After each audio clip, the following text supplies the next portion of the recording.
کہتے ہیں کہ وہ دل اجڑے ہوئے گھر کی مانند ہے، وہ دل اجڑے ہوئے گھر کی مانند ہے جس میں قرآن کا کوئی حصہ محفوظ نہیں ہے۔ کبھی ہمارے سوسائٹی میں ایک ریت ہوا کرتی تھی کہ ہمارے بوڑھے صبح سویرے اٹھتے تھے، نماز پڑھی جاتی تھی، خود قرآن کی تلاوت کرتے تھے، ہمیں بھی کہتے تھے، اور بالخصوص فجر کے وقت نمازیوں سے جب مسجد بھری جاتی تھی تو وہاں بچوں کے ساتھ مسجد بھری ہوتی تھی۔ یعنی ہمارے آس پاس کے کلچر میں فجر کے وقت نمازیوں سے زیادہ بچے ہوا کرتے تھے۔ وہ بچے کس لیے مساجد میں آتے تھے؟ وہ قرآن پڑھنے کے لیے آتے تھے۔ لیکن ہم نے اس ریت کو چھوڑ دیا، ہم اس ریت سے پیچھے ہٹ گئے۔ ہمارے بچے مساجد میں قرآن پڑھنے جاتے تھے، بچیاں وہ محلے کی وہ مائیاں ہوا کرتی تھیں یا کوئی بیبیاں، تو وہ بچیاں وہاں پہ قرآن سیکھنے جاتی تھیں، بچے جو ہے مساجد میں قاری صاحب کے پاس قرآن سیکھنے کے لیے جاتے تھے۔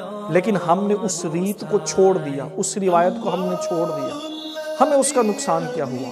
ہم قرآن سے دور ہو گئے، قرآن کی برکت سے دور ہو گئے، قرآن کی برکت ہمیں ملنا بند ہوگی۔ آج اگر فجر کا وقت آتا ہے، مسلمان ایڈوانس ہو گیا، فجر کا وقت آتا ہے تو لوگ پہلے تو مساجد کی طرف ہی نہیں جاتے۔ تو بالخصوص اگر ہم اس ریت کی بات کریں، اس کلچر کی بات کریں کہ بچے فجر کے وقت مسجد میں جا کے قرآن پڑھا کرتے تھے، یہ تو تقریباً ختم ہو گئی، تقریباً ختم ہو گئی۔ اس کی وجہ سے بے برکتی آ گئی۔ آج ہر مسلمان کہتا ہے میرے اوپر قرضہ ہے، معیشت میری کمزور ہے، میرے معاشی حالات کمزور ہیں۔ اس کے ذمہ دار ہم خود ہیں۔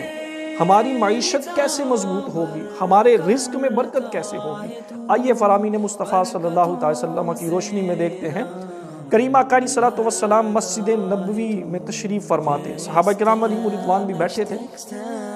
کریم آقا علیہ الصلوۃ والسلام نے ارشاد فرمایا کہ آپ میں سے کون یہ چاہتا ہے کہ وہ بتہان اور عقیق کی پہاڑیوں میں جائے، بغیر کسی کا دل دکھائے، بغیر قطع رحمی کیے، بغیر گناہ کیے، وہ دو کوہان والی، اونچے کوہان والی سرخ اونٹنیاں لے کے آئے۔